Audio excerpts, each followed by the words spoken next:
If you've ever been waiting in a long line when someone tries to butt up to the very front, you might appreciate this stewardess.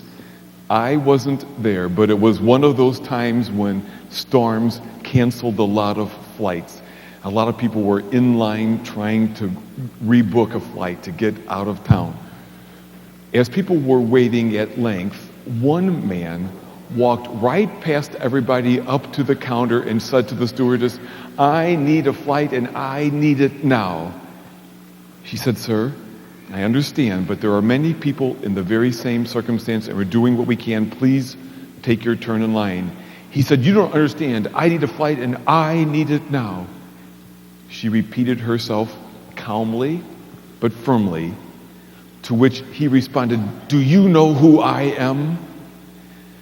To which she responded by picking up the microphone and saying to everyone else in the area, "Ladies and gentlemen, there's a man up here who doesn't know his identity. If you could help him, would you please come forward?" People cheered the stewardess, and the man went back to his place in the back.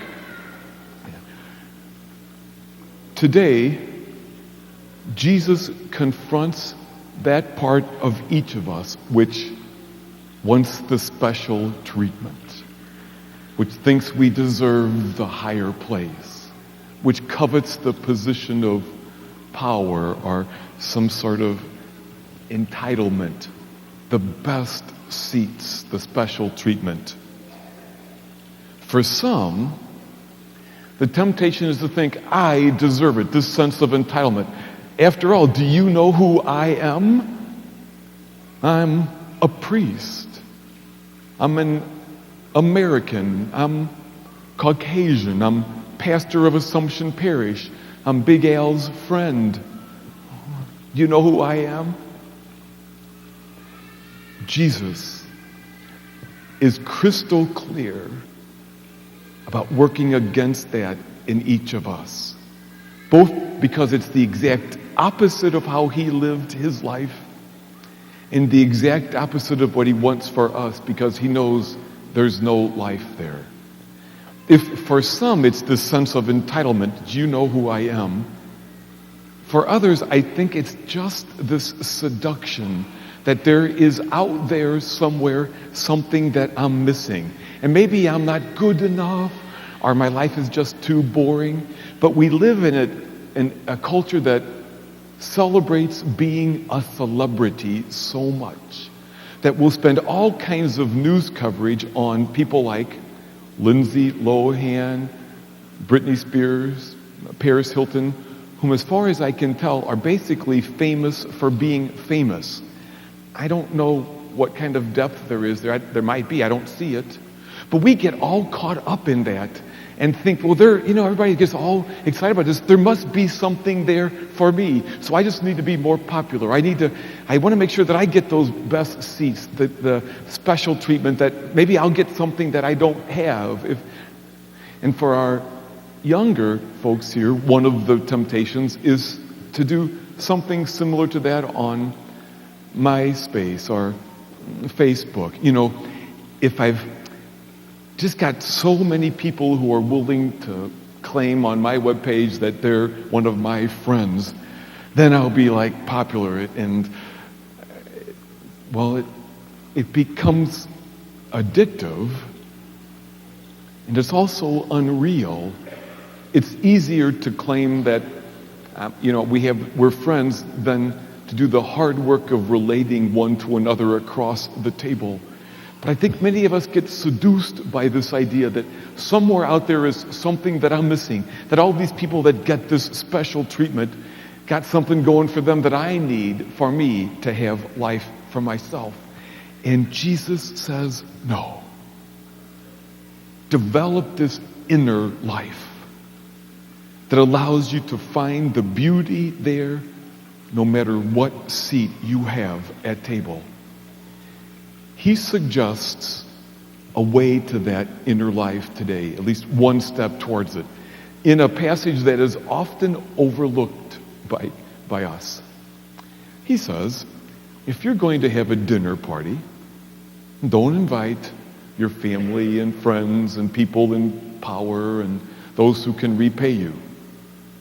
No, invite the outcasts, the lowly ones, those who couldn't possibly repay you.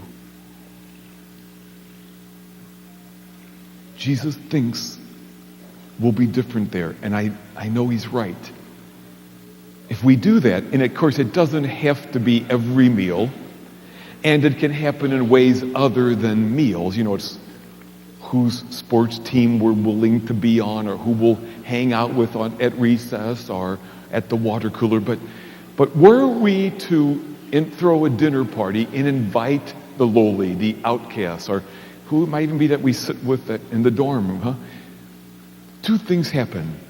When I'm writing those invitations or making the phone calls, it's going to shove into my face how addicted I am to a different way. It just reminds me again, and it becomes clearer to me how this is not how I normally think. And then the second thing that happens, I think, we'll be surprised by the blessings we'll find at that dinner party. These aren't the beautiful people. These aren't the rich, the famous, the popular. And look what I find here. As my worldview is opened and I meet people who are my brothers and my sisters. You might try that. It's not my idea, of course. But there's something that changes in us when our dinner party is not the rich and the fabulous. And we find something holy and good there. It was Monday, April 16th, when 32 people were gunned down on Virginia Tech's campus by a fellow student. And the next morning, NBC sent Meredith Vieira and Matt Lauer to broadcast the Today Show from the campus. And Meredith talked about how hard that was for her. She's standing there in front of the microphones and cameras with the lights shining on her and giving this report, aware in the back of her mind that her child would soon be going off to college. And when the reporting was done, she had a time to just hang out at one of the vigils that started to surface. And somebody handed her a candle, recognizing her, and said, "Why don't you join us?" And she said, "You probably don't have enough candles. Give that to somebody else." He said, "No, we want you to be a part of this." And they kind of drew her into their loss and their mourning. And she said, and this happened more than once, a young college kid, 19, 20 years old, a young girl came up to her and said, "Would you hug me?" And she said, so I gave the girl a hug, and she began to cry in my arms, and it brought me to tears as well. And that happened a number of times. And she said, I began to realize that these were kids who were sad and frightened and away from home, and because they knew me from TV, I was like a safe person. I became like their mother. And she goes, that's when I broke down, because I realized that these were all my kids too. And for her, when she shifted from being in the spotlight in front of the cameras down face to face with those who were brokenhearted and suffering, something shifted in her. And she saw her solidarity with those in a way that she would never have seen from behind the microphone.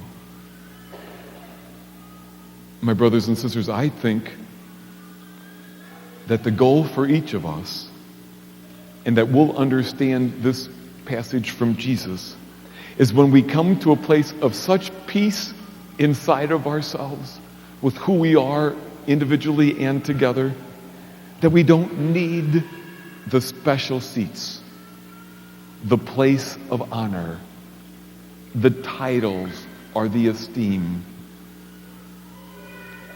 When the host comes and says, here, come to the higher position, and we would respond, Oh, thank you very much. I'm enjoying myself right here as it is. You're welcome to join us because the conversation is so good. I don't need to be anywhere else.